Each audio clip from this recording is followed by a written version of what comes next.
Muy buenas tardes. Desde aquí, desde la Escuela de Posgrados en Educación Integral, continuamos con la exposición del curso del doctorado en estudios de género, género y derecho, con el tema número 2. Bienvenidos.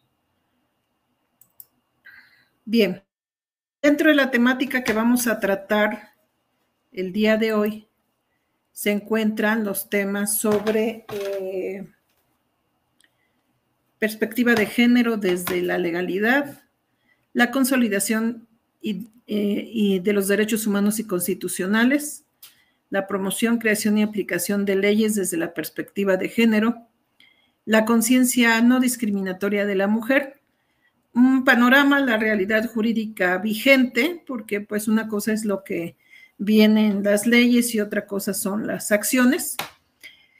La reformulación de los conceptos de justicia y libertad, dos pilares fundamentales en las reformas en cuanto a la equidad y la igualdad de género y de identidad y todo lo que legalmente ha ido surgiendo. ¿Y qué ha pasado con temas como el racismo, el sexismo en las estructuras de la vida social? Bueno, pues vamos con el primer tema. Perspectiva de género desde la legalidad, los derechos humanos y constitucionales. Bueno, ¿cómo puede visualizarse la perspectiva de género? Encontramos algunos conceptos que la definen como una herramienta a través de la cual, por diversas acciones de todo tipo, comunitarias, políticas, sociales o legales, familiares sobre todo y en el colectivo en general, permiten entender la relación que hay entre hombres y mujeres e identificar y cuestionar algunos aspectos que siguen posicionándose en el día a día en esta relación y en este desarrollo social, como son la exclusión de las mujeres en muchos campos del desarrollo, la discriminación y la desigualdad. Y los puntos de discusión que hoy aparecen en torno a la identidad de género, por ejemplo. El objetivo de estas acciones dentro de esta herramienta tomar que ha dado lugar incluso a muchos protocolos de actuación a través de las diversas instancias gubernamentales es de generar una cultura sobre la legalidad en cuanto a igualdad de género.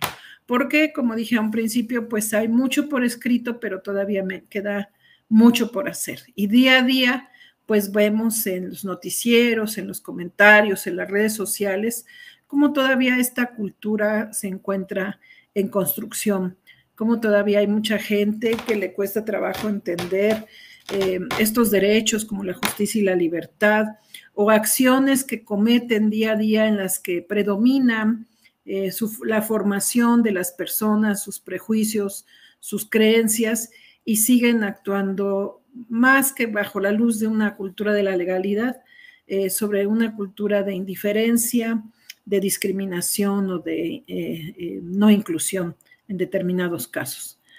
¿Qué es una cultura de la legalidad? Bueno, son creencias, valores, normas y acciones, sobre todo, que promueven en la población el Estado de Derecho. ¿Por qué? Porque el gobierno no puede solo, puede establecer todos los mecanismos, abrir todas las instancias, preparar a todos los servidores públicos, obligarlos incluso bajo la base de la legalidad a actuar con esa perspectiva de género, pero tiene que partir de la población, tiene que partir esa relación ya más igualitaria y equitativa entre hombres y mujeres, incluyendo la identidad en otros aspectos, a partir de la familia, a partir de las relaciones en cualquier ámbito de desarrollo social. Porque no se puede tolerar o no se puede defender o no se debe defender lo que es ilegal. Entonces, esas acciones que se ven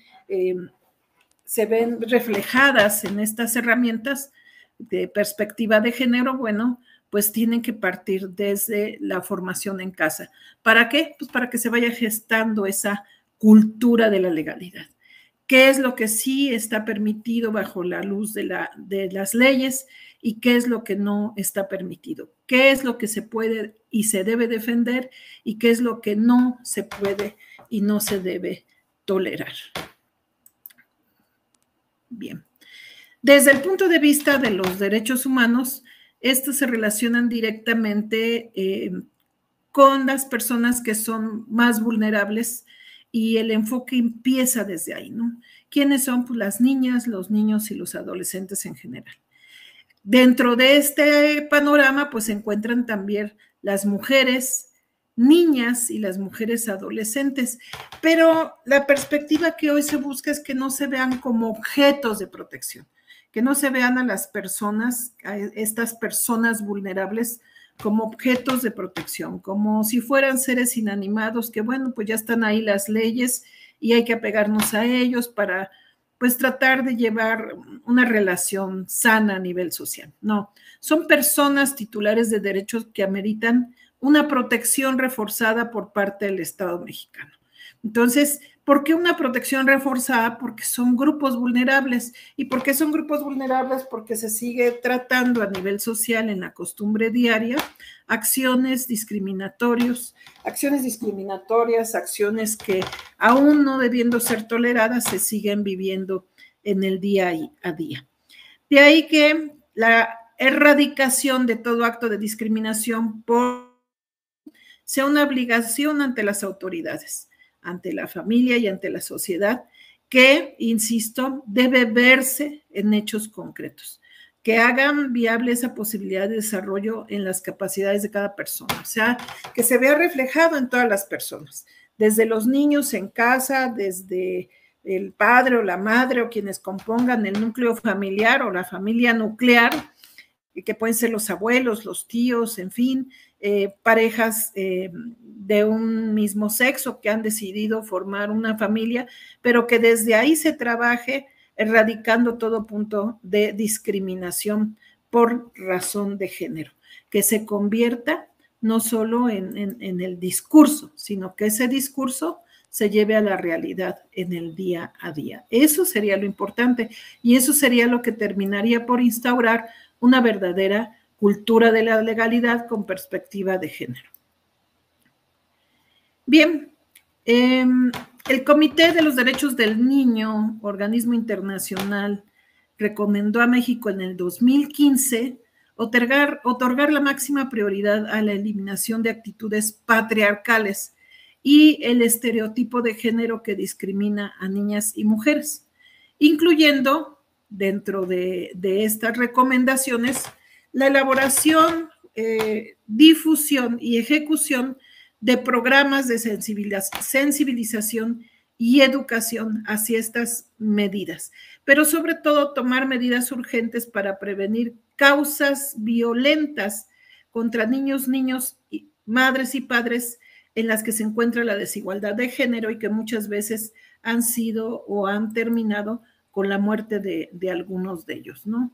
Eso es mucho más grave todavía porque quiere decir que pues sí estamos ahí tratando de trabajar, pero todavía nos falta mucho, porque si no trabajamos con estas recomendaciones desde tomar esas medidas urgentes en materia preventiva y no a consecuencia de, por ejemplo, ya que murió alguien, ya que hubo un incidente, ya que se cometió un acto delictivo, bueno, pues si trabajamos en consecuencia, el avance es menor, ¿no? Entonces, por eso se trata de que se trabaje más en función de las acciones directas para que sea más preventivo, ¿no? Esas medidas urgentes, pues sí consistirían en ir trabajando a nivel social con todo tipo de acciones que nos permitan ir avanzando.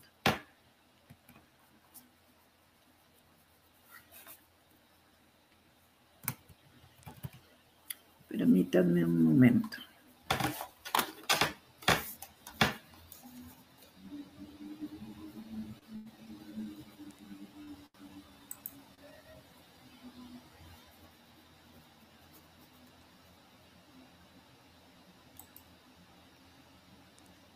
Bien, ¿cuál es entonces ese gran reto para trabajar sobre la desigualdad de género en México?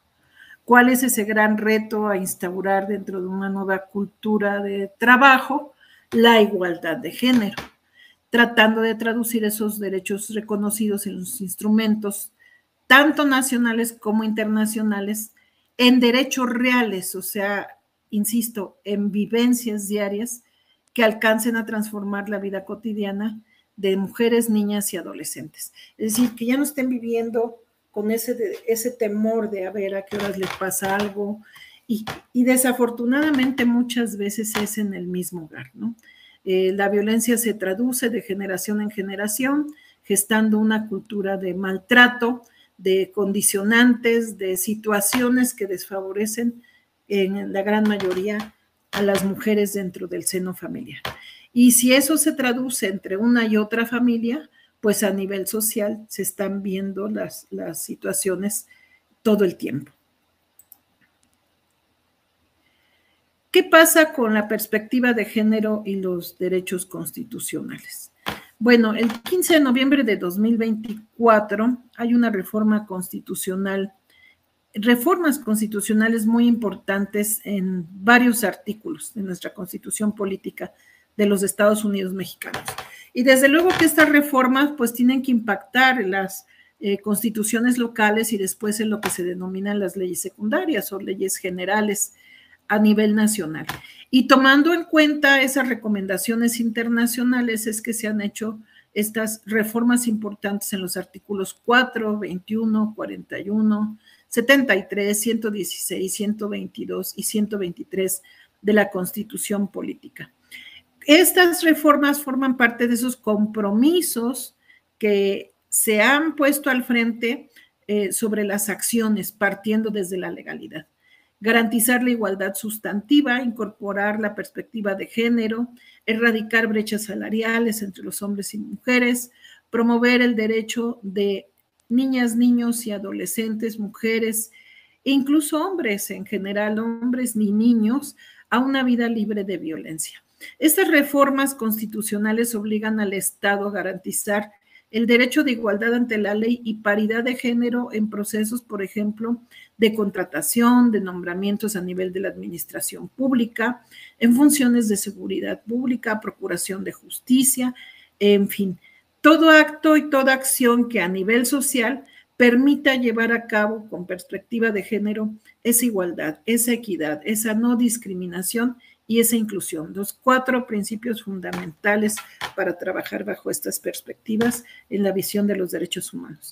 Reforzando el principio de igualdad salarial, por ejemplo, a nivel laboral, impulsando las brechas entre hombres y mujeres, a nivel de preparación, a nivel de formación, a nivel de contratación. O sea, acciones que en todo momento deben estar presentes en cualquier campo, pero que se han resistido en algunos de ellos. Por ejemplo, a nivel laboral es una de las mayores resistencias. Se sigue condicionando el trabajo hacia las mujeres, se les sigue cuestionando sobre si van a faltar al trabajo si uno de los hijos se enferma, quién los cuida, si no los van a atender, si no se van a embarazar, y en muchas ocasiones hasta las siguen obligando a comprometerse por escrito a estas acciones, ¿no? Situaciones que obviamente pasan por encima de todo derecho humano y de todo aspecto legal en la actualidad, pero se sigue trabajando así. ¿A qué se refiere la igualdad sustantiva? Bueno, a que tanto hombres como mujeres o todas las personas tengan acceso a las mismas oportunidades y al mismo trato para ejercer esos derechos humanos y esas libertades fundamentales. Para que esto suceda, pues es necesario modificar todas las circunstancias que impiden el ejercicio de estos derechos. Por eso es que dentro de estos valores fundamentales de justicia y libertad se defienden mucho estos conceptos porque las mujeres tienen derecho a decidir sobre su propia vida, ya no bajo la decisión paternalista que por mucho tiempo predominó. Ya no bajo la decisión, por ejemplo, de si el esposo le da permiso de estudiar o de trabajar, o que trabaje y duplique el trabajo en su casa porque tiene que seguir atendiendo al esposo, quién le va a dar el desayuno, quién le va a dar la comida. O sea, todas esas costumbres que minan las oportunidades y las fortalezas de las mujeres para salir adelante y que incluso muchas veces las hacen sentir culpables de esos abandonos, de esos descuidos o de esas decisiones que a ellas les permiten salir adelante. Bien, aquí, por ejemplo, tenemos un panorama general sobre esas reformas de cada uno de los artículos mencionados. Algunas son reformas completas, algunas son solamente se adicionó, se agregó a lo ya existente algún párrafo más a la parte legal, pero que obliga a su ejercicio, ¿no? Por ejemplo, en el artículo 4, la reforma consiste en que el Estado debe garantizar la igualdad sustantiva de las mujeres, otorgar el derecho a vivir una vida libre de violencia, obligando al Estado a proteger especialmente a mujeres, adolescentes, niñas y niños. Ojalá y en unos años esta reforma no tuviera que tener este párrafo de especialmente, sino que ya fuera más equitativo e igualitario tanto en hombres como en mujeres o personas que han decidido otra identidad de género. Mientras esto no suceda, pues siguen perteneciendo estos grupos a los denominados grupos vulnerables, y por eso es que se insiste bajo la legalidad que deben tener protección especial. El artículo 21, la reforma consiste en incorporar deberes de protección a las mujeres, adolescentes, niñas y niños, introducir la obligación de guiar la actuación de las instituciones de seguridad pública con perspectiva de género, desde acciones reforzadas. Apenas se discutía, por ejemplo, un caso en el que a un agresor de una mujer, una agresión bastante fuerte que incluso fue grabada en la calle, ya en el juicio y sometido a consideración, al culpable se le dan 17 años de prisión por tentativa de feminicidio. Alguien no estaba de acuerdo y decía, no, es que hay que ver si realmente fue tentativa, si se actuó con esa cuestión. Bueno, cuando incorporas esta acción reforzada, si la mujer estuvo en peligro de perder la vida, estuvo hospitalizada, estuvo grave después de la golpiza, pues sí, esa acción reforzada la tiene que visualizar más allá de lesiones simples, como comentaban algunas personas, ¿no? El artículo 41 en la reforma obliga a que los nombramientos de la administración pública observen el principio de paridad de género. ¿Qué quiere decir esto, que observen el principio de paridad de género? Bueno, pues que los cargos de la administración pública sean en igualdad de oportunidades por preparación, por experiencia y no por sexo, ¿verdad? Eso es algo interesante e importante.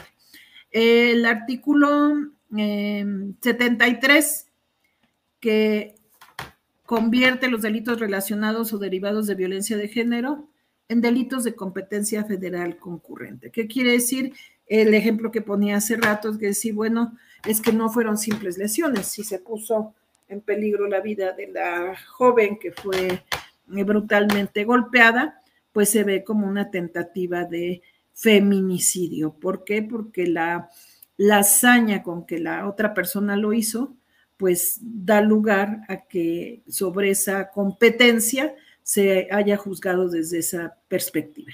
Artículo 116, la reforma introduce la obligación de que la procuración de justicia se realice con perspectiva de género y se adiciona en la orden de la creación de fiscalías especializadas de investigación de delitos relacionados con la violencia contra la mujer en los estados, aunque la fiscal general del estado de Puebla ya dijo que si hay un problema de cualquiera de esta naturaleza, se puede acudir a cualquier ministerio público y de ahí serán enviadas o atendidas en las fiscalías especializadas, pero no acudir si queda muy lejos, si la persona no sabe dónde ir, bueno, al ministerio público más cercano y tienen la obligación de atenderles.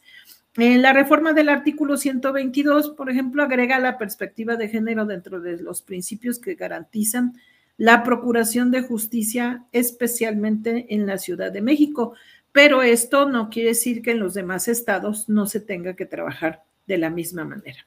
Y el artículo 123 es donde mencionábamos hace un momento, se reforma de tal manera que se deba de igualar, por ejemplo, el salario a las mujeres lo mismo que gana un hombre por las mismas acciones o las mismas funciones.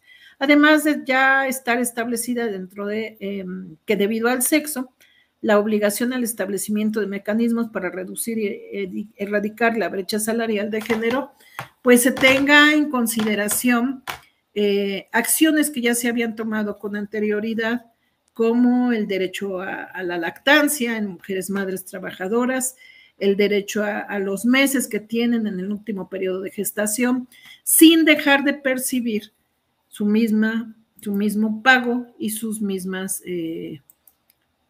mismos derechos dentro del ambiente laboral.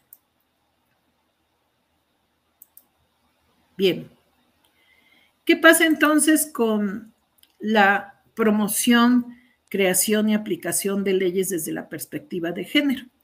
¿Qué impacto ha tenido en el ordenamiento jurídico? Bueno, pues estas reformas obligan a revisar y armonizar todo el marco normativo en nuestro país. Es lo que decíamos hace rato, se tendrán que emparejar las constituciones locales, la llamada legislación secundaria, tanto a nivel federal como local. No se puede estar todavía pensando en algunos estados que, porque yo gobierno desde otra visión, desde otra ideología de partido, desde otra perspectiva personal, yo tomo mis decisiones y yo no estoy a favor y yo trabajo de otra manera. No, se tiene que estas reformas constitucionales extender hacia las constituciones locales, a toda esta legislación secundaria y trabajar en todos estos derechos. Por ejemplo, reforzar el derecho laboral, el acceso a la justicia para las mujeres, pues marcando un precedente en las políticas públicas que permitan además trabajar en la adquisición de presupuestos gubernamentales aplicados a programas y al ejercicio de estos derechos, a protocolos de actuación, para que no solo se quede esto en el discurso. Y se siga trabajando en este grupo concreto de población que, como ya dijimos hace un momento, se siguen considerando como grupos vulnerables.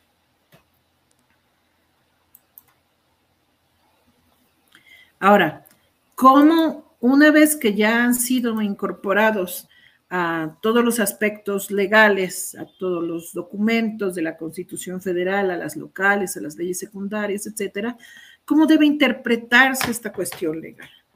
¿Sí? ¿Cómo debe ser interpretada? Pues bajo los preceptos de inclusión, incluyendo incluso al mismo tiempo no solo en la legalidad, sino en las acciones, con todos estos entes del Estado que ya se ven obligados a actuar bajo conceptos como igualdad sustantiva, perspectiva de género, como un mandato para que esas autoridades de todos los niveles adopten medidas afirmativas y adecúen su normativa y políticas públicas bajo estos principios, que si bien ya se encuentran implícitos en el ordenamiento, reconocer la igualdad entre los ciudadanos, ahora remarca el papel preponderante de los principios que buscan impulsar el desarrollo profesional y la protección efectiva de la mujer como grupo particularmente vulnerable visualizado por los legisladores, ¿no? Lo que decíamos ahora ya se convierte en una obligación, ya no es una opción, ya no es un no me gusta, no me interesa, no estoy de acuerdo,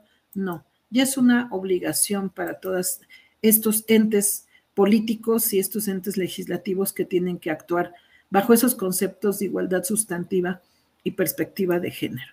De no ser así, aquí, por ejemplo, la Dirección de Derechos Humanos, bajo el mando, por primera vez en Puebla, de una mujer, de Rosa Isela Sánchez Oya, también ha establecido que, y lo ha establecido también así la Fiscal General de Puebla, que también es una mujer, que si, por ejemplo, en los ministerios públicos no se actúa bajo estos conceptos de igualdad sustantiva y perspectiva de género, pues hay que acudir a...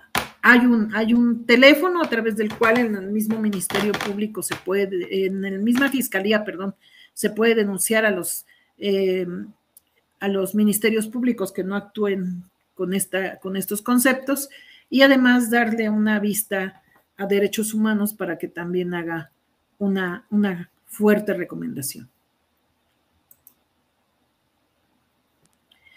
Como habíamos trabajado este curso en el primer tema, la importancia de las jurisprudencias como parte de esa legislación que va cubriendo esas lagunas conceptuales de la legalidad en su aplicación. Bueno, pues hay jurisprudencias importantes, por ejemplo, de la primera sala en el 2024 sobre violencia de género familiar de niñas, niños y adolescentes, donde se pone hincapié en que pueden ser víctimas aunque la violencia no se genere o no se ejerza directamente contra ellos. ¿Cómo es esto? Por ejemplo, es una resolución del 31 de mayo del 2024, publicada en el Seminario Judicial de la Federación de la época undécima época. ¿Cómo es esto? Bueno, pues a lo mejor el esposo ejerce violencia de todo tipo contra la mujer y pues él cree que a los niños no les afecta, pues sí les afecta estar viviendo en un ambiente de violencia y de hostilidad todo el tiempo hacia su madre, ¿no? Eso es natural. Entonces, por eso se consideran también como víctimas indirectas, ¿no? Entonces, aunque no se ejerza directamente la violencia sobre ellos, sí están siendo afectados y se tienen que tomar en consideración al momento de ejercer acciones. Otro es esa resolución igual del 31 de mayo del 24 de la Suprema Corte de Justicia, juzgar con perspectiva de género y utilizar el lenguaje que favorezca en esa perspectiva de género a estas niñas y a estas mujeres, es decir, dejar de utilizar un lenguaje basado en estereotipos y prejuicios por parte de la autoridad, que afecte o revictimice o haga víctimas secundarias a las acciones de una mujer que de por sí vive en situación hostil o de violencia, ¿no? ¿Para qué? Para que desde el uso de ese lenguaje a nivel legislativo, a nivel de toda acción gubernamental, se vaya ya también generando una cultura que les libre de esa violencia. Sobre todo ejercer o juzgar las acciones de la propia mujer en actos de violencia, ¿no? Por ejemplo, en una violación, pues, ¿qué estabas haciendo a altas horas de la noche? O muchas veces lo dicen y tristemente, ¿no? Ah, pues se lo tiene merecido por tratarse, por actuar de esa manera o por vestirse así o, en fin, cuestiones de esa naturaleza. Otra es de 2023, donde dice que las personas juzgadoras deben ordenar el desahogo de las conductas atribuidas a la persona acusada, donde se verifique un contexto de violencia por razón de género. Ahí hay otra explicación del por qué sí se puede considerar feminicidio ese reciente caso donde se actuó con mucha violencia sobre una mujer al golpearla con tanta hazaña, mandarla al hospital y poner en peligro su vida, como una tentativa de feminicidio. Y otro ejemplo del 2022, y estamos yendo del año pasado hacia más abajo todavía, para que vean cómo en la ley ya han surgido casos importantes a poner el dedo en el renglón, ¿no? Sobre la pensión alimenticia. La cuantificación debe realizarse con perspectiva de género, tomando en consideración el principio de vida digna y decorosa. Ya no es el hecho de que, no, pues yo nada más puedo dar 300 pesos mensuales porque pues es lo que puedo. No, con eso no garantizas una vida digna a tus hijos, a tus niñas, a las mujeres que dejaste abandonadas, y entonces tendrá que ver cómo se las arregla, de qué manera lo hace, pero tendrá que garantizarse esta cuestión, ¿no? Porque antes se decía, nadie está obligado a lo imposible, ¿no? Y decían, bueno, si el señor tiene que vivir, si ya tiene otra familia y también la tiene que mantener, y dicen, no, espérate, primero tenías a esta mujer y a estos hijos y les debes de garantizar por razón de género, sobre todo si son niñas, esos son niños, ¿verdad? Esa vida digna y decorosa. Entonces ya si no te alcanza, pues tendrás que ver qué haces, ¿no? Pero tendrán que actuar bajo esa visión y bajo esa perspectiva cuando se sentencie sobre las pensiones alimenticias. Ese es un problema tremendo en la actualidad, ¿no?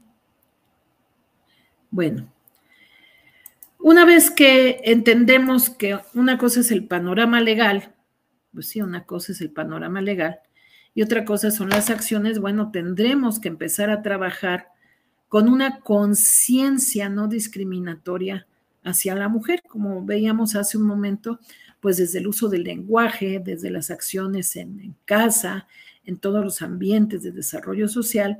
Y, por ejemplo, la Convención sobre la Eliminación de todas las formas de discriminación contra la mujer. En el artículo primero se menciona una cuestión sobre la Convención de Expresión Discriminación contra la Mujer, que es, bueno, pues toda distinción, exclusión o restricción basada en el sexo que tenga por objeto o resultado menoscabar o anular el reconocimiento, goce o ejercicio por la mujer, independientemente de su estado civil, sobre la base de la igualdad del hombre y la mujer, de los derechos humanos y las libertades fundamentales en las esferas política, económica, social, cultural y civil o en cualquier otra esfera. O sea, terminar con esos actos de diferenciación, de discriminación contra la mujer, contra estos grupos vulnerables, contra niñas, niños y adolescentes, para que se empiece a actuar desde todos los ámbitos, ¿no? Sobre todo, ser tomadas en cuenta, reconocer sus capacidades para actuar en conveniencia con estas, no hacerles menos, no denotar distinciones, no restringir, no excluir por cuestión de sexo, por cuestión de vulnerabilidad hacia estos grupos. ¿Qué hace eso? Pues actuar sobre la conciencia. Esa conciencia no discriminatoria es un tema relacionado con la igualdad de género y la eliminación de la discriminación hacia las mujeres. Hay una campaña anual de la Organización de las Naciones Unidas que trabaja los llamados 16 días de activismo contra la violencia de género, que une a sobrevivientes, activistas, gobiernos, representantes de la sociedad civil, del mismo sistema de las Naciones Unidas, para destacar la necesidad de financiar servicios esenciales para la prevención y proveer de datos que propicien respuestas mejor fundamentadas. Es decir, en la Organización de las Naciones Unidas, tomar como ejemplos países donde esta situación es más radical, más imperante, donde hay mayor resistencia al cambio, para trabajar en otras naciones que sí están dispuestas a hacerlo, con ejemplos contundentes que nos permitan entender la necesidad de establecer acciones que nos permitan generar estos cambios, ¿no? Poner fin a la violencia contra la mujer, como un asunto de todos y de todas. Y se trabaja en esos 16 días con principalmente 10 formas o 10 cuestiones que bien pueden visualizarse como estrategias de trabajo para lograr esos cambios de manera efectiva, pero sobre todo de manera segura, ¿no? Bueno.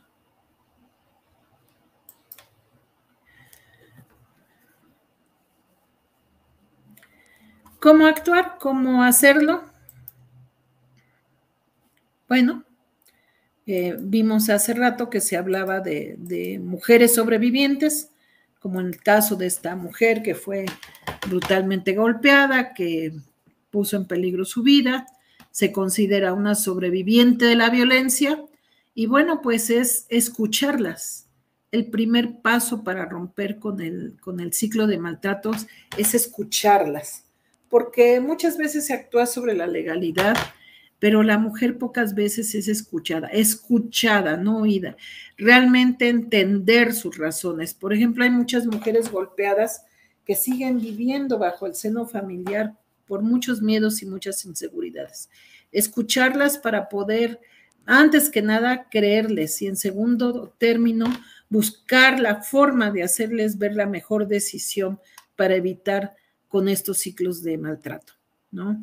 Y garantizar un espacio seguro para que esto sea posible, para que pueda hablar y pueda ser escuchada. Entonces, una de las cuestiones importantes cuando se acude a hacer una denuncia ante el Ministerio Público es que les provean de un servicio asistencial multidisciplinario, empezando por la seguridad jurídica, en segundo lugar, por su seguridad física, emocional, psicológica, sexual, económica, etcétera, tomando en cuenta todas las acciones que le permitan romper con ese ciclo de maltrato y garantizando esa seguridad y esa libertad de acción y decisión. Entonces, les deben de proveer, por ejemplo, de un psicólogo que les empiece a brindar esa atención que pues a lo mejor nunca han tenido y esa orientación que les hace falta, ¿no? Por ejemplo, el tratar casos de violencia sexual, lo comentábamos hace un momento, la sobriedad, la vestimenta y la sexualidad de la víctima son irrelevantes, o sea, simple y sencillamente es una víctima de violencia sexual y todo lo que envuelve los prejuicios y las creencias alrededor de la mujer tienen que ser descartados, o alrededor de una niña, ¿no? Porque de verdad sucedía, ¿no? El hecho de que, pues si usted la violaron tumultuariamente y durante una parte del acto usted tuvo un orgasmo, quiere decir que gozó, quiere decir que lo consintió, o como decíamos hace rato, ¿no? ¿Cómo iba vestida? Pues usted se lo buscó. Todas esas cuestiones no son parte de la víctima. Ya basta de hacerlas sentir culpables. Aquí el único responsable de la agresión es quien la cometió y debe de asumir esa responsabilidad. Y aquí un llamado a los defensores, a los jueces que actúan como defensores. Una cosa es garantizar que el acusado, que el imputado más bien, lleve un proceso también bajo la visión de derechos humanos, y otra cosa es querer desacreditar a la víctima como de lugar para ganar unos centavos a favor de su defendido, ¿no? A través de su defendido ganar más y desacreditar a la víctima, no escuchar y creer y sobre todo ver que estas situaciones que de repente se dicen, no, pues saliste a tantas horas de la noche, es tu culpa, dejar de revictimizar a la víctima para que se vaya rompiendo con esos círculos, ¿no? Y asegurar la justicia para ellas, sobre todo. 2, enseñar a la próxima generación y aprender de ella. Es decir, insistíamos en que la familia, cualquier forma que tenga cualquier núcleo familiar que esté conformando esta relación en un hogar, se dé a través del ejemplo y la determinación de quienes están al frente para que se actúe con estas visiones, ¿no? Enseñar a la próxima generación sobre derechos humanos, sobre el respeto que estos implican, sobre estos grupos vulnerables, sobre todo con los niños, ¿no?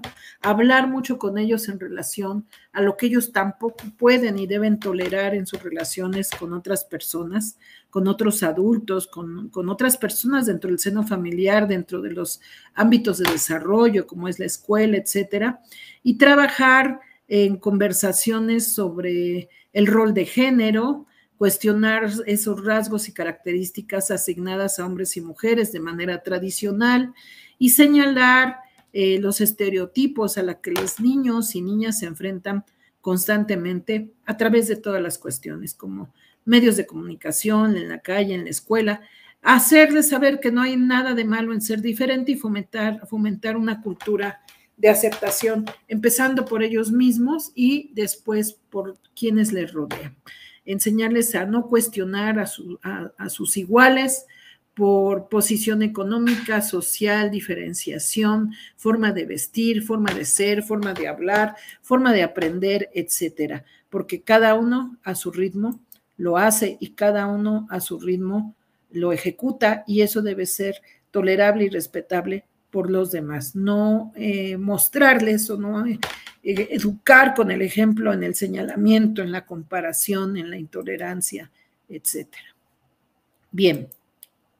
Exigir respuestas y servicios adecuados para tal propósito. Entonces, trabajar con los gobiernos, exigir a las autoridades que trabajen con estas brechas, que se trabaje en la inversión de programas y acciones a través de los presupuestos gubernamentales para abordar estos temas de violencia contra mujeres y niños, y que garanticen a través de esta presupuestación esos servicios esenciales para sobrevivientes de violencia y se manejen adecuadamente estos financiamientos. ¿Por qué? Porque pues hemos tenido la experiencia de que ya están en el proceso y inmediatamente el imputado ya tiene su abogado defensor, pero a la víctima no le han proporcionado su asesor jurídico como es obligación, ¿no? No se lo han proporcionado, le dicen que no hay, no le han proporcionado la atención psicológica porque la psicóloga no tiene tiempo, porque ya no hay lugar, no le dan atención médica inmediata cuando ha sido víctima de una violación desmedida o de una agresión desmedida, y pues el médico no vino, está ocupado, el legista no está ahorita, ¿no? O que lleguen, por ejemplo, y digan, no, pues es que no tengo el formato ahorita, y cualquier cosa que puedan tratar de justificar la no acción inmediata en el auxilio de las víctimas, ¿no? Que inviertan también en la recopilación de los datos para adaptar y mejorar los servicios que salvan vidas de mujeres y niños, decíamos a nivel preventivo, ¿no? A nivel preventivo, aunque la prevención se puede tomar en cuenta en cualquier momento. Por ejemplo, si ya acudió a levantar una denuncia una mujer que ha sido repetidas veces violentada por su esposo y cada vez es peor, bueno, ahí se debe de tomar una previsión, no esperar a que la siguiente golpiza la mande al hospital y no esperar a que la siguiente golpiza pues ya la mande al panteón, ¿verdad? Entonces exigir ese tipo de mecanismos y respuestas. Número 4, acuérdense que dijimos que son 10 acciones, ¿verdad? Comprende qué es el consentimiento. Aquí es muy importante y nos remitiríamos a la acción en familias. Enseñar a los niños, a las niñas, la importancia de decir en un momento determinado un sí o un no. Integrar el consentimiento como lo que puede salvar la vida de alguien, lo que puede prevenirse hacia un daño mayor, porque se puede poner a prueba, ¿no? Por ejemplo, entre los niños, ¿no? Ay, súbete al trampolín de 10 metros y aviéntate, si no eres una gallina, o si no eres, en fin, ¿no? En comentarios fuera de sitio. Si el niño no quiere, pues está en su derecho de decir, no quiero, y no es porque sea una gallina, no es por sí me da miedo, y qué es una de las cosas que me da miedo, la altura me da miedo, ¿a ti qué te da miedo? ¿Qué no te gustaría que te obligaran a hacer? O sea, trabajar con el consentimiento, ¿no? Porque además es una pauta muy, muy discutible en violaciones sobre todo, ¿no? Es decir, usted consintió la acción, en un momento le dijo que no, en un momento le dijo que parara. Bueno, si me tienen sometida entre dos y me amarraron las manos, me están sujetando las piernas y me taparon la boca, ¿a qué horas quería que le dijera que no? ¿A qué horas quería que usted, o en qué momento usted, señor juez, quería que yo actuara en contra de lo que no quería, ¿no? O sea, esos sí y esos no solamente son verbales, son de acciones cuando estas son posibles. Y hay que garantizar y asegurar cuando no estuvo presente ese no, como en el ejemplo que les acabo de poner, porque a la víctima no le fue posible. No trabajar con insistencia sobre esas cuestiones, no seguir haciendo víctimas, más víctimas y más víctimas a las víctimas, revictimizar todo el tiempo, ¿no? Por ejemplo, hace rato decíamos desde el lenguaje, ¿no? Desde la cultura del lenguaje, en el hecho de que, pues eso era lo que buscaba, o no, son hombres, así son, desdibujar los límites del consentimiento, sobre todo de tipo sexual, culpabilizar a la víctima, exculpar al agresor del delito que ha cometido, como en este caso decir, no, es que yo no estoy de acuerdo en que haya sido tentativa de feminicidio. Para mí fueron lesiones. No, espérate, hay todo un cuadro legal atrás que ya tipificó el delito y sobre el cual fue juzgado. Y si a esta persona se le hacían mucho 17 años y decía, no, para mí máximo 3 o 5, la víctima ya salió del hospital y ya va a seguir su vida. Y el otro pues el otro actuó conscientemente y sabía lo que estaba haciendo, y tan lo sabía que dentro de la golpiza, ya con la víctima en el suelo inconsciente, la seguía pateando, ¿no? Entonces, pues, si sabía lo que hacía, sabía que así como no había un consentimiento de la víctima para llegar a esos grados, había un consentimiento del agresor para actuar de esa manera. Puede que las personas usen expresiones que entiendan el consentimiento como una idea vaga, pero la definición es muy clara. Cuando se trata de consentimiento, no hay límites y puede ser desde el lenguaje, desde la forma en que se usa, desde un no o un sí, o desde la propia acción de defensa o imposibilidad de hacerlo, como los ejemplos que les he puesto.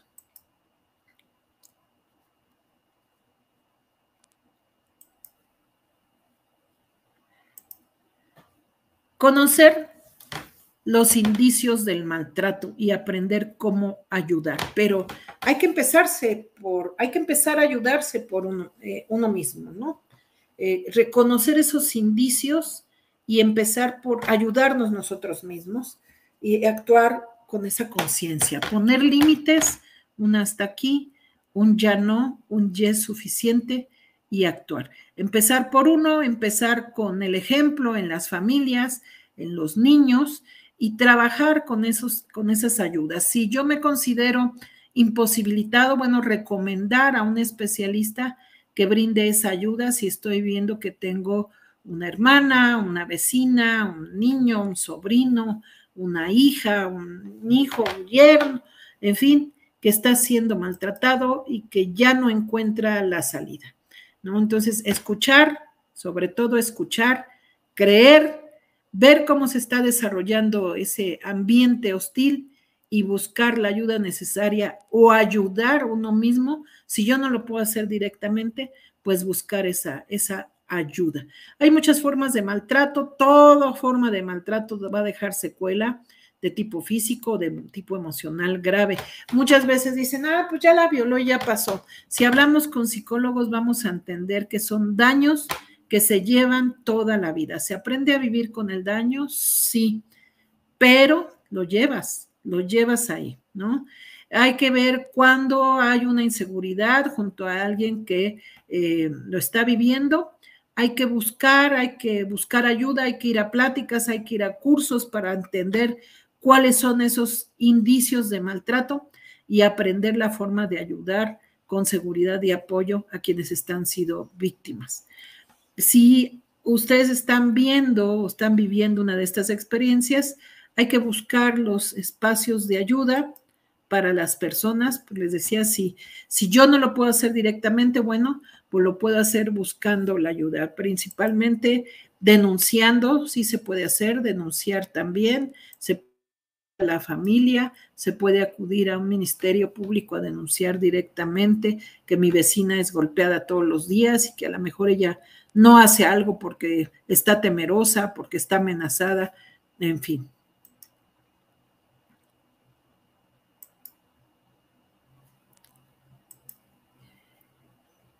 Iniciar conversaciones. Dice, la violencia contra mujeres y niñas constituye una violación de los derechos humanos que ha sido por muchas décadas parte de una cultura de así es esto. No es inimitable a menos que se guarde silencio, en cuyo caso pues ya eres negligente, ya eres omiso y a veces pues ya eres consecuente, lo vuelves en vez de una cultura de la legalidad del evitarlo, una cultura de lo cotidiano. No, hay que ser solidarios con estas sobrevivientes y luchar por esos derechos, ¿no? Por ejemplo, el día 25 de cada mes, dice, pues trabajar con el perfil naranja, o de los 16 días del activismo, ¿no? Trabajar en redes sociales, por ejemplo, ahí están las etiquetas que a veces se utilizan para quienes trabajan mucho en las redes sociales, en Instagram, trabajando el filtro de la ONU Mujeres, utilizar estos días, estos 16 días de activismo, o estas etiquetas naranjas el 25 de cada mes, o el calendario de acciones contra la violencia que ya está instaurado en todas las escuelas a nivel nacional para que se trabaje con acciones directas, con todo el personal, con toda la comunidad educativa para ir gestando esta cultura de la no violencia contra la mujer, esta cultura de igualdad sustantiva, de perspectiva de género. Iniciar conversaciones de todo tipo, personalmente, a través de redes, a través de medios de comunicación, que permitan entender esta problemática, pero sobre todo para tomar acciones en conjunto también.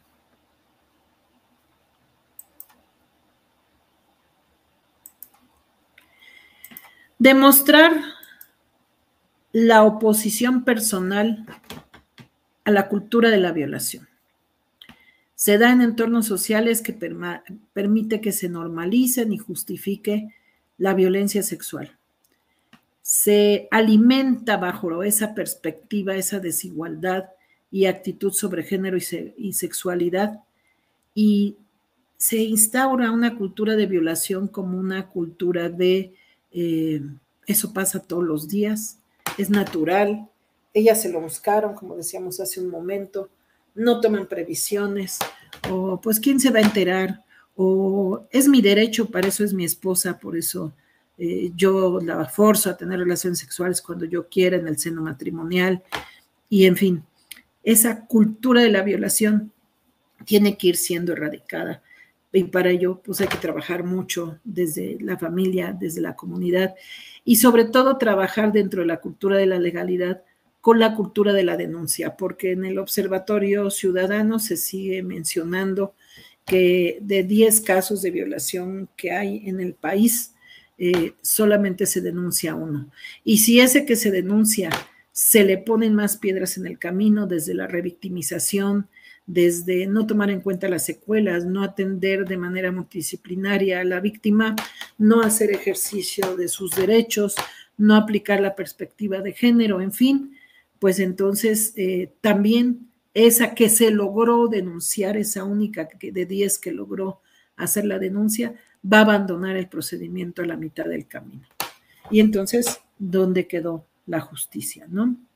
Entonces hay que trabajar con esos comportamientos, con esas creencias sobre la cultura de la violación como si fuera algo normal, como si fuera algo natural, como si fuera algo con lo que, pues así nos toca vivir en esta sociedad, ¿qué le vamos a hacer?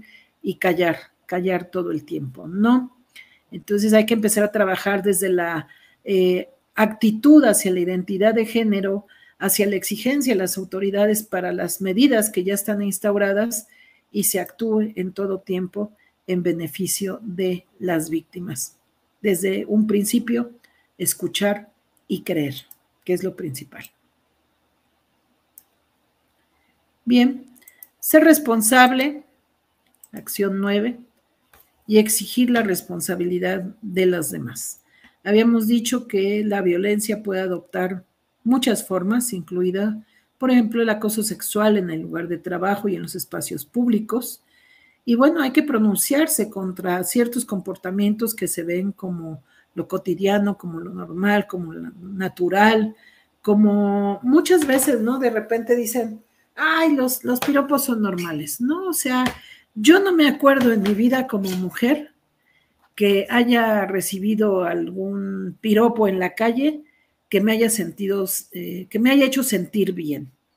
¿Por qué? Porque casi siempre son denigrantes, son señalativos, son humillantes y uno a veces llega incluso hasta sentirse culpable, sobre todo cuando te cuestionan en tu casa, ¿no?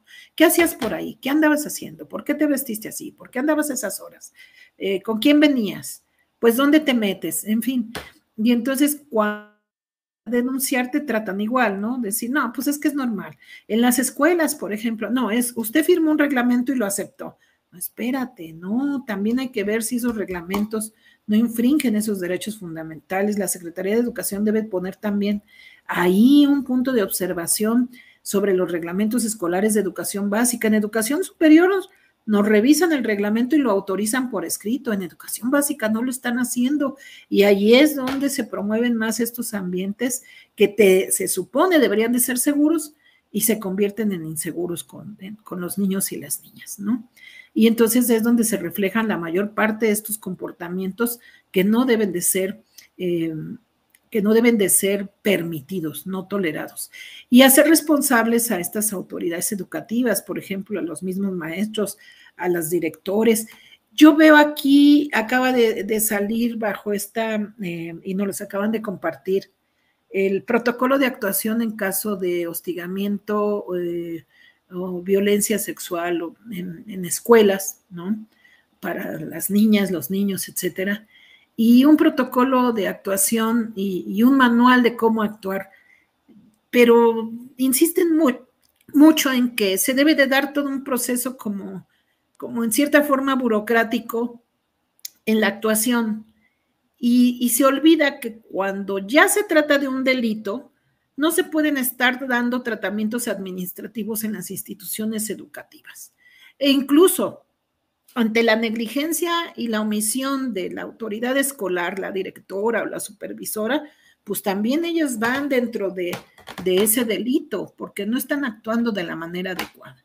Si se trata de un delito, lo primero es actuar ante el Ministerio Público y ya después cumplir con ese protocolo a nivel administrativo para que se tomen en cuenta acciones a futuro. Por ejemplo, sí puede ser sancionada la institución, sí puede ser sancionada por permitir estas acciones, por tratar de ocultarlas, por tratar de resguardar su buen nombre como institución, solapar al maestro, solapar al directivo, la supervisora, decir, no, pues es que sí, usted los consintió al firmar, insisto, un reglamento que infringe todo tipo de derechos sobre los niños, las niñas y los adolescentes, y que muchas veces conduce a estos acciones, al famoso bullying, al famoso acoso escolar, que a veces sobrepasa los límites y ya se convierte incluso en acoso sexual. Y yo supe de casos de violación en instituciones educativas donde se convenció a los padres de familia para que no acudieran a las autoridades y se diera un tratamiento interno y se llegara a un acuerdo interno donde, pues es que el maestro va a pagar el psicólogo y el médico de la alumna a la que violó, pero que no llegue esto a las autoridades. No, por eso es que actuamos mal. El tratamiento burocrático administrativo tiene que ser secundario cuando ya se trata de un delito. La acción primaria es acudir a las autoridades. Y bueno, pues conocer los datos y pedir más información, ¿no? Conocer a quién se puede acudir, dónde se debe actuar, de qué forma entender que esto es una constante y empezar a dar marcha atrás para actuar de manera contraria en una cultura de lo cotidiano sobre una verdadera cultura de la legalidad. Y dentro de esa cultura de la legalidad, aprender a trabajar con la cultura de la denuncia cuando se trata de delitos concretos. Y actuar sobre esto, ¿no? Combatir eficazmente la violencia de género y hay que entenderla bien. ¿Qué es? ¿Cómo se da? ¿Con qué acciones? ¿En qué momento? Y no permitirle. Reunir información fundamental sobre medidas de prevención, pero verdaderas medidas de prevención. No solamente decir, pues hoy es el día naranja, hoy es el día 25 de cada mes, es el día contra la violencia de la mujer, me he visto de naranja y ya cumplí. Cuando yo misma agredo a mis compañeras en el trabajo, a mis hijas en la casa, a mi madre que necesita cuidados fundamentales, podría ser una anciana, en fin. Cuando yo misma en mi casa, en mi familia, en mi trabajo, estoy actuando de maneras distintas, pero eso sí, bien vestidita de naranja, ¿no? Esa violencia ha aumentado a través de, y son datos relacionados al encierro, al COVID. Tal vez lo que pasaba era que ya existía la violencia en el hogar, pero era en momentos determinados. Por ejemplo, cuando el esposo llegaba a la casa, ¿no? Cuando se da el encierro del COVID, bueno, pues como ya estamos 24 horas al día juntos, entonces ahora la violencia es todo el tiempo. Y entonces eso permitió aumentar estos casos sensibles, estos datos de violencia que parece que se exacerbaron más, ¿no? Aumentó la violencia en las casas, en los hogares, en la comunidad, en fin, contra la familia, contra los niños, como ya dijimos, de manera indirecta, aunque ellos no fueran directamente regañados, golpeados, insultados y demás, pero al vivir en un ambiente hostil, en un ambiente de violencia, pues también están siendo víctimas de esta situación. Entonces, leer los datos, hay que acudir a ellos, hay que trabajar con ellos, sobre todo quien está tomando decisiones sobre aspectos de la política, para no errar en las actuaciones. Por ejemplo, yo celebro que el actual secretario de Educación se haya puesto a trabajar, haya sacado este acuerdo sobre el protocolo de actuación en materia de hostigamiento o acoso sexual en las escuelas, y que dé un manual sobre la actuación. Sí, está bien, pero que no se convierta en una acción de ocultamiento, en una acción que se desencadena más de forma burocrática y que impide la denuncia inmediata ante las autoridades correspondientes. No, eso debe ser lo primero, no al revés. Bien, y pues esas son esas acciones de las que se habla en estos 16 días y que pues tratan de instaurarse como un periodo de trabajo, pero que no debe quedarse atorado ni estacionado en esos 16 días, obviamente. Ahora, ya vimos todo lo que debe de hacerse y todo lo que debería de estar presente a nivel jurídico, todo lo que debería de estar presente en los documentos, en las constituciones, en fin. Pero, ¿qué pasa en la realidad? Vamos a ver, por ejemplo, en el 2021, esas son parte de las cifras de las que hablamos en la acción 10. Conocerlas me va a abrir el panorama sobre lo que sigue sucediendo y lo que sigue predominando y de qué manera tengo que actuar ante ello. En el 2021, 41.8% de las mujeres de 15 años y más manifestó haber vivido alguna situación de violencia en su infancia, antes de cumplir esos 15 años, ¿no? ¿De qué tipo?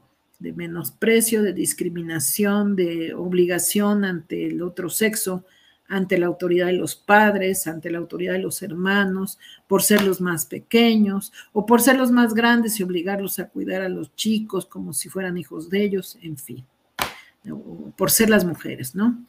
En 2022, de acuerdo con los datos de la Fiscalía General de Justicia a nivel de los estados, el delito de violación registró su máximo en el grupo de 10 a 14 años y ocurrió 4.7 veces más en niñas que en niños de esta edad, con 4.197 casos de violación a niñas entre 10 y 14 años de edad frente a 884 casos a niños. De los dos datos, pues son gravísimos, pero ya vimos la cifra, ¿no? 4.7 veces más con las niñas. ¿Qué acciones debemos de tomar ante esta circunstancia?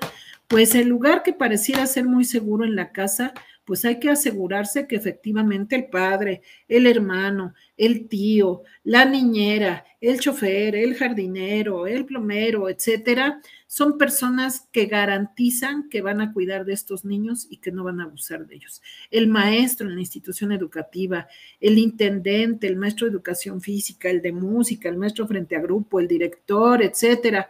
Todas estas figuras que tienen mayor responsabilidad porque se supone que deberían de garantizar ese desarrollo de los niños bajo estos ambientes, de repente se tornaron en los ambientes más inseguros. Y desafortunadamente las cifras nos muestran que el mayor número de agresiones sexuales es precisamente en las casas, con familiares o conocidos cercanos.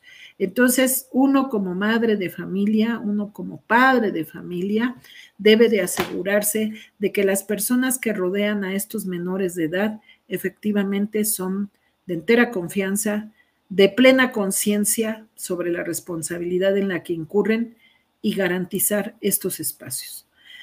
33.6% de niñas y adolescentes de 12 a 17 años que usaron internet o celular entre julio de 2021 y agosto de 2022 recibió fotos o videos de contenido sexual y a 32.3% le hicieron insinuaciones o propuestas de este tipo, frente a 18.2 y 12.0 de niños y adolescentes hombres.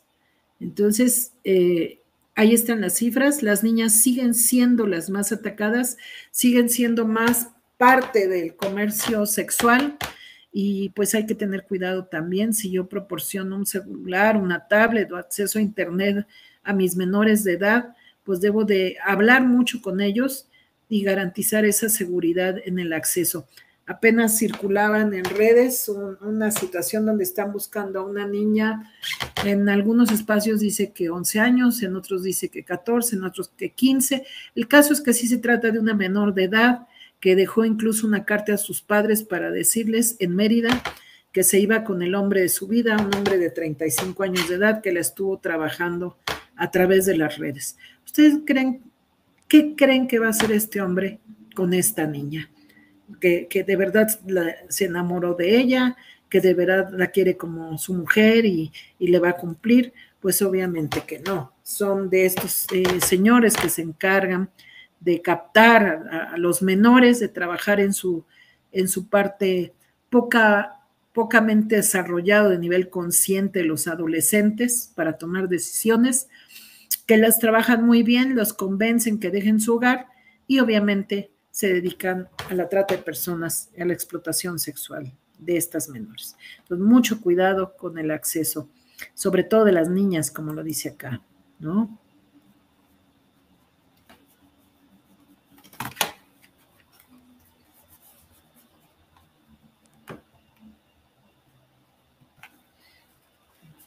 Permítanme un segundo.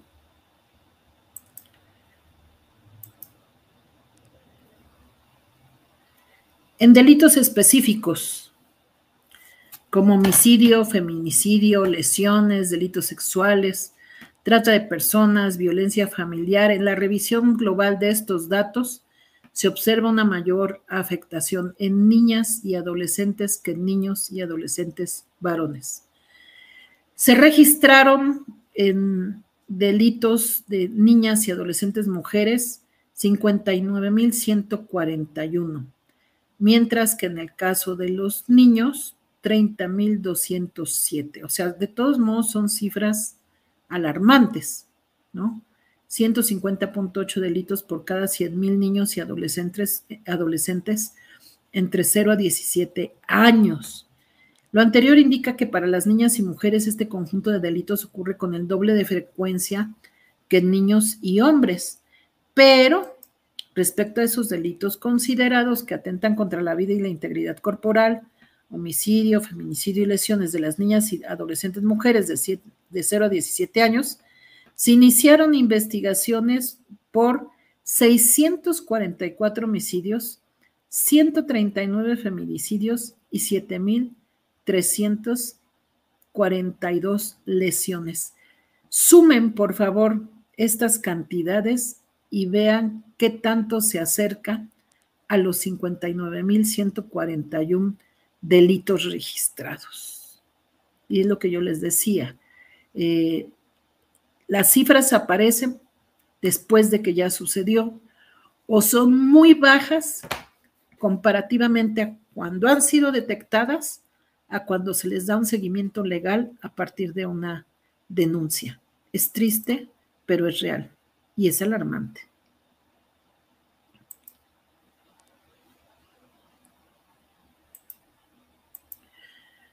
Para niños y adolescentes se registraron 1,898 homicidios y 9,166 lesiones de manera general. En este conjunto de delitos, tanto los cometidos contra mujeres como contra hombres se presentó una tendencia creciente con la edad. Las adolescentes de 15 a 17 años fueron con mayor frecuencia víctimas de feminicidio, 52, con respecto a las niñas y adolescentes de 0 a 14 años. Esto tiene que ver mucho con las relaciones y con las relaciones de pareja, ojo con esto. La mayor parte de los delitos tipificados como feminicidios tienen que ver con una relación de pareja en esta edad. Una tendencia similar se observó con respecto a delito de homicidios, donde el grupo de 15 a 17 años también presenta el mayor número de eventos, 279 mujeres y 1,157 hombres, así como lesiones, 3,410 y 4,354 mujeres y hombres respectivamente. Fíjense, en el delito de homicidio es mucho más alta la tasa de niños entre 15 y 17 años comparativamente a las niñas. ¿Sí? Por eso dice aquí, lo que destaca con respecto a la tendencia de investigación en delitos de homicidio es una mayor afectación a niños y adolescentes de hombres de los 0 a los 14 y representa aproximadamente el doble que en mujeres. La diferencia se magnifica entre los 15 y 17 años, rango que es 4 veces mayor que en las mujeres. Fíjense cómo es esta situación también en los niños y adolescentes, o sea, no es privativo también del sexo femenino. Con respecto a las lesiones, si bien estas también se presentan más en hombres que en mujeres, la diferencia entre ambos incrementa con la edad. De 0 a 4 años ocurren 140 delitos más en niños y adolescentes, 689 delitos, que en niñas y adolescentes, 549 delitos. Para las edades de 15 a 17 años, la diferencia es de 944 más delitos con víctimas hombres, 4,354 delitos, que en mujeres, 3,410 delitos. La realidad es distinta en delitos contra la libertad y la seguridad sexual, como el abuso sexual, el acoso, el hostigamiento sexual, la violación y otros delitos que atentan contra la libertad y la seguridad sexual y trata de personas. En estos, las mujeres se encuentran de manera desproporcionada mucho más vulnerables que los hombres. Al usar los grupos de edad como criterio de comparación, se observa que los casos de abuso sexual se registraron más en los grupos de 5 a 9 años y de 10 a 14 años en hombres, en tanto que en mujeres en las edades de 10 a 14 y 15 a 17 años. Esto incluso está generando un impacto en el número de embarazos no deseados entre adolescentes. Y ojo, porque Puebla está ocupando uno de los primeros lugares en embarazos, partos adolescentes y muerte materno-infantil en estos casos. También es grave y por eso el delito, el aborto, se debe dejar de ver como un delito para brindar la ayuda necesaria a estas niñas que no solo han sufrido la violación, sino que por prejuicios, creencias, valores, en fin, malentendidos de las personas que les rodean, las obligan además a continuar con el embarazo del hijo no deseado y luego con el parto, y pues muchas veces ellas mueren o mueren los niños o mueren los dos. ¿Por qué? Pues porque son cuerpos que no están preparados para esto, no tienen la madurez física para soportar no solo un embarazo, sino un parto, y muchas de ellas mueren, ¿no? Y entonces, en este caso, el aborto profiláctico pudiera ser una solución preventiva ante estas altas incidencias de muerte materno-infantil con estas niñas con embarazos no deseados, haciendo desde luego a un lado los prejuicios malentendidos en relación al aborto o la penalización sobre este todavía en algunos estados, aunque a nivel federal se supone que ya están sentadas las bases para la despenalización en todos los estados de la República. Bien, las diferencias son considerables en ambos sexos. Se registraron 1,188 delitos de abuso sexual con víctimas hombres de 5 a 9 años y 1,215 delitos con víctimas hombres de 10 a 14 años. En comparación de los 3,418 delitos con víctimas mujeres de 5 a 9 años y 7,142 de 10 a 14 años. Imagínense la cantidad. O sea, las cifras hablan. Por eso es que dentro de las acciones, dentro de las 10 acciones de los 16 días, es que hay que tratar estos temas. Estos temas deben de dejar de ser tabú y trabajarlos en el hogar, trabajarlos en la escuela, trabajarlos en todo espacio donde los niños pueden ser víctimas de estos delitos y están siendo víctimas de estos delitos. Y estamos hablando de datos que han podido ser registrados. Pero si les digo que, por ejemplo, el Observatorio Ciudadano dice que solamente se denuncia uno de cada 10, solamente denuncia una mujer de cada 10 que ha sido víctima de violación, pues no sería difícil pensar que estos datos que nos presentan se pudieran presentar a lo mejor en la misma proporción de que realmente estamos sabiendo de datos registrados uno de cada 10 delitos que han sido cometidos. Entonces, pues hay que ver. Dice, asimismo, de 15 a 17 años en hombres fueron 555 víctimas de abuso, mientras en mujeres 4.312 víctimas. En otras palabras, en las mujeres de 5 a 9 años el abuso sexual ocurre casi 3 veces más que en los hombres. Yo hacía un comentario alguna vez con mi esposa. Decía, a ver, cuando tú pagas los favores sexuales con una prostituta, por ejemplo, y tú eres esposo y padre de familia y tuviste hijas y en tu familia tuviste hermanas, ¿por qué no lo piensas 2 veces antes de acudir a estos servicios? Tú no sabes si la mujer que te está prestando el servicio lo está haciendo por parte de un grupo de trata de personas, por parte de un lenón, ¿no? O porque tiene mucha necesidad económica, mejor ofrécele un trabajo. Pero no te pones a pensar que tus hijas pudieron estar dentro de estas cifras, o tu esposa, o tu hermana, o la hija del vecino, o las niñas que juegan en tu colonia, o tus pacientes, o tus alumnas, en fin. Hay que empezar a generar esa conciencia de la que se habla, haciendo visualizar a los hombres en la familia que cualquiera de estas cifras, que hoy son números, pudieron haber sido personas muy cercanas a tu ambiente. Y ahí es donde hay que despertar la conciencia de la protección, de la prevención, del aseguramiento hacia estas niñas que hoy son cifras, pero que no dejan de ser cifras en casos lamentables sucedidos con personas, con niñas, con niños.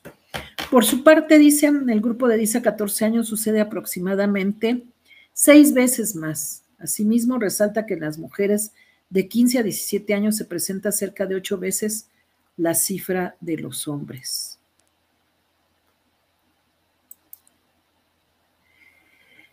El delito de violación registró su máximo en el grupo de 10 a 14 años para ambos sexos. 884 en hombres y 4.197 en mujeres de esta misma edad. 4.7 más respecto a hombres. Asimismo, destacan 522 delitos de violación con víctimas hombres de 15 a 17 años frente a 2.819 delitos con víctimas mujeres de la misma edad. 5.4 veces más respecto a los niños. En lo que se refiere a trata de personas, también se observó un número mayor de delitos con víctimas mujeres. 253 comparativamente a 60 delitos de esta naturaleza en hombres. Finalmente, para los delitos que atentan contra la familia, se presenta violencia familiar. Este delito, conforme el Código Penal Federal, consiste en actos o conductas de dominio o control de agresión física, psicológica, patrimonial, económica, cometidos contra alguna persona con la que se encuentre o haya estado unida por vínculo matrimonial de parentesco, consanguinidad, afinidad o civil, concubinato o una relación de pareja dentro o fuera del domicilio familiar.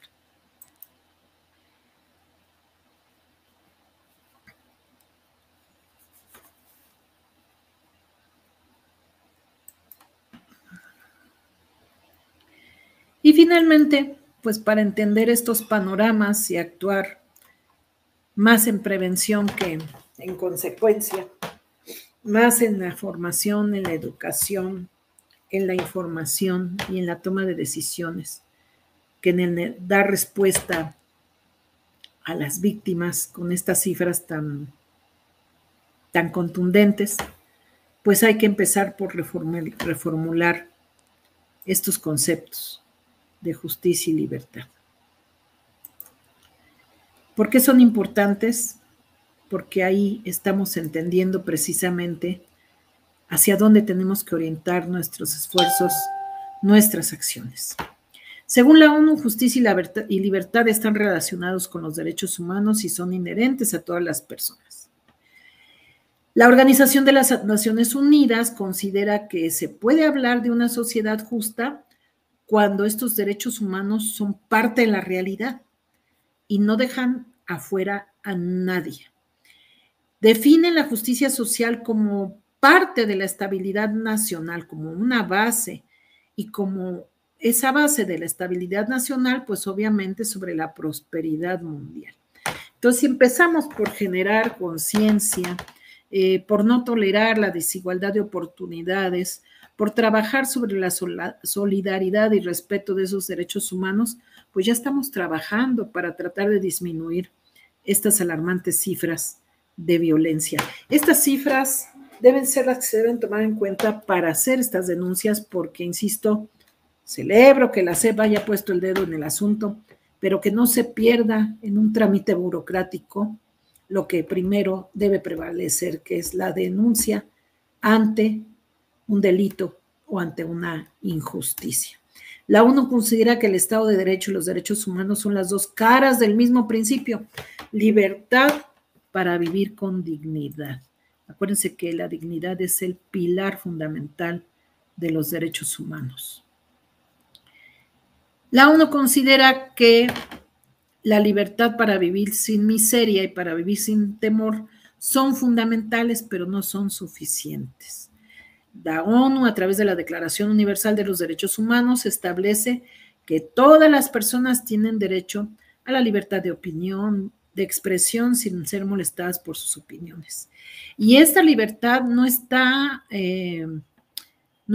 minada o no está limitada solamente a hombres y mujeres que ya tienen conciencia de decisión. Hay que aprender a escuchar también a los niños y a los adolescentes, a las niñas y las adolescentes, porque de ahí pueden partir esos principios. O sea, tú no tienes derecho a expresarte mientras yo te mantengo, mientras vivas en esta casa. Aquí solamente obedeces y aquí solamente te disciplinas. Y se reproduce en las escuelas. E insisto, ojo a los reglamentos escolares. No estás obligado a firmarlos, sobre todo si tú tienes información en la cual estás viendo que ese reglamento escolar infringe los derechos de tus hijos. Lo que tienes que hacer es denunciarlo antes que firmarlo. Y la escuela no te puede condicionar el acceso a la educación porque estaría lesionando otro derecho. Que no aceptes el reglamento que infringe derechos no implica que le quiten el derecho a la educación a tu hijo. Todas las personas tienen derecho a la libertad de pensamiento y de conciencia y de religión, sí, pero las acciones no deben de verse plagadas en prejuicios que impidan el ejercicio de los propios derechos. Todas las personas tienen derecho a la libertad de reunión y asociación pacífica, sí, también, pero eso no te da derecho tampoco a lesionar las garantías y los derechos de esas personas cuando tú actúas sobre tus propias libertades. Racismo, sexismo y estructuras de la vida social, que son parte de toda esta cultura de transformación de la que estamos hablando. ¿Qué es el racismo? Cualquier teoría, doctrina, ideología o conjunto de ideas que enuncian un vínculo causal entre las características fenotípicas o genotípicas de individuos o grupos y sus rasgos intelectuales, culturales, de personalidad, incluido el falso concepto de superioridad racial. Híjole, hoy lo estamos reviviendo como si fuera la época hitleriana con esta nueva autoridad en nuestros vecinos del norte de la nación. El racismo da lugar a desigualdades raciales, así como a la noción de que las relaciones discriminatorias entre grupos están moral y científicamente justificadas. No constituyen discriminación radial las medidas especiales o acciones afirmativas adoptadas para garantizar en condiciones de igualdad el goce o ejercicio de uno más derechos humanos y libertades fundamentales de grupos que así lo requieran, siempre que tales medidas no impliquen el mantenimiento de derechos separados para grupos distintos y que no se perpetúen después de alcanzados sus objetivos. Apenas escuchaba en una mesa de diálogo en un canal televisivo con gente que se dedica al periodismo, las dos caras de la moneda de cómo están siendo repatriados, los indocumentados en la frontera norte de México. Así que los mandan en aviones, atados de pies y manos con estas cintas plásticas. Y obvio, los defensores de derechos humanos dicen que sí es una lesión a las garantías y los derechos humanos que los estén tratando como criminales al ser repatriados. Pero está la otra cara de la moneda que defendía esta postura porque decía, nadie quita de la conciencia de estas personas que ya se sienten discriminadas y lesionadas en su persona y en sus derechos a que tomen una acción de venganza y quieran tomar el avión y generen una desgracia. Bueno, pues eso no lo puedes saber, ¿verdad? Pero pues está esa discusión de que cómo se está tratando a los repatriados, a los ilegales al ser repatriados a sus diferentes naciones. Pero hay que entender que aunque la cuna de estas instancias está en Norteamérica, eso no implica que ellos estén comprometidos como lo estamos otras naciones. Por eso es que no se entiende de la misma manera. Lo cierto es que sí se deben tomar acciones para prevenir delitos o adopción o que estos repatriados, ya sean nacionales o no en nuestro suelo, sean captados por grupos delincuenciales que cada día crecen más. Eso es el riesgo. El sexismo, conjunto de prácticas discriminatorias que existen en conductas y en pensamientos basadas en torno a creencias en cuanto al sexo y el género de la persona, porque siguen beneficiando a un sexo, ¿no? Y que pueden estar también dirigida esta discriminación en identidad sexual como al lésbico, gay, bisexual, transexual, transgénero, travesti, intersexo y otras condiciones marcadas por desigualdad o estigmatización. Es decir, cómo se sigue trabajando con estas creencias y cómo el prejuicio o esa libertad de elección y de acción nos hace ser también discriminatorios con personas que tienen otro tipo de identidad. Manifestaciones en la vida social, obviamente, pues los estereotipos y que muchas veces van acompañados de la creencia y la conducta, ¿no? Por ejemplo, ideas sobre un grupo determinado y que se espera que sean ciertas. Ejemplo, las personas británicas son muy puntuales. Los hombres afrodescendientes son violentos. Las mujeres son muy sensibles. Las personas indígenas viven en zonas rurales y tienen poca educación escolarizada. Las personas judías son ricas. Y todo tipo de estereotipos que van marcando una cultura, una creencia que se generaliza y que va a sentar la base de los prejuicios. ¿Qué es un prejuicio? Una percepción o valoración o actitud producto de esas reacciones afectivas o emocionales que tenemos frente a los estereotipos. Por eso es que van de la mano. Si yo vivo sobre estereotipos, lo más seguro es que mis creencias y mi comportamiento esté basado en ciertos prejuicios. Por ejemplo, sobre los puntos anteriores, las personas directivas de una empresa suelen contratar a personas británicas, pues confían en que siempre llegan a tiempo a su trabajo. Vean cómo el ejemplo del estereotipo anterior genera un prejuicio que lleva a la acción. Cuando un hombre afrodescendiente camina por una acera, una persona que viene en el sentido contrario siente miedo y se cambia a la otra acera. ¿Por qué? Porque ya le dijeron que todos los hombres afrodescendientes, ya lo etiquetaron, son peligrosos. En una oficina los empleados dudan de decisiones de la jefa porque siempre sospechan que están marcadas sobre todo por la emotividad. O sea, eso sigue predominando en el trabajo. Lo acabamos de ver con la presidenta de la nación, ¿no? Por ahí nos faltó un actorcillo de segunda que que dijo, ay, que se regrese a su casa a hacer sus quehaceres, o sea, y yo sí digo actor de segunda porque no es una persona destacada en el medio artístico mexicano, como un actor de primera magnitud, como en la época de oro, como actores que vale la pena renombrar, sino es un actor que ha trabajado en películas donde la denigración de la mujer ha sido marcada muy fuerte, ¿no? Por ejemplo, Los Albañiles o Lagunilla, Mi Barrio, cuestiones, películas de esa magnitud, ¿no? Donde la denigración de la mujer es muy marcada. Y es parte de la cultura y es parte de esos estereotipos y de estos prejuicios. Entonces también en la cuestión artística o cultural hay que ser selectivos. Estigmas. Los griegos utilizaban la palabra estigma para referirse a signos corporales con los cuales se intentaba exhibir el bajo estatus social o la poca calidad moral de una persona. Son esas etiquetas, ¿no? Cierto tipo de cortaduras o quemaduras indicaban que una persona era esclava, criminal o traidora, y de esta forma la población podía identificarlos.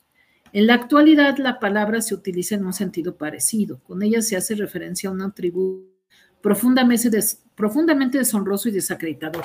Ejemplo, los piercings, los tatuajes, el pelo largo, el pelo teñido, las minifaldas, los escotes, los bikinis, todo eso que hace creer que son personas deshonrosas y que por lo tanto merecen nuestro señalamiento social, nuestra desconfianza o lo que les sucede a nivel social por el simple hecho de ser así.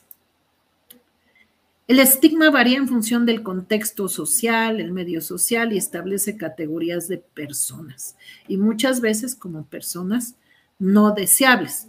Por lo tanto, las personas estigmatizadas tienden a ser gente que se cree que es contaminante, ¿no? Y por lo tanto debe de ser menospreciado o excluido. Y pues se convierten en víctimas de rechazo, desprecio, miedo y muchas veces hasta de odio. Bien, pues hasta aquí este tema. Esperamos que sí sea parte de una generación de conciencia, que sí sea parte de un cambio estructural en nuestra forma de pensar, ser y actuar, y que en términos de formación y educación podamos ser el ejemplo para otras generaciones. Muchas gracias, que tengan muy buena tarde.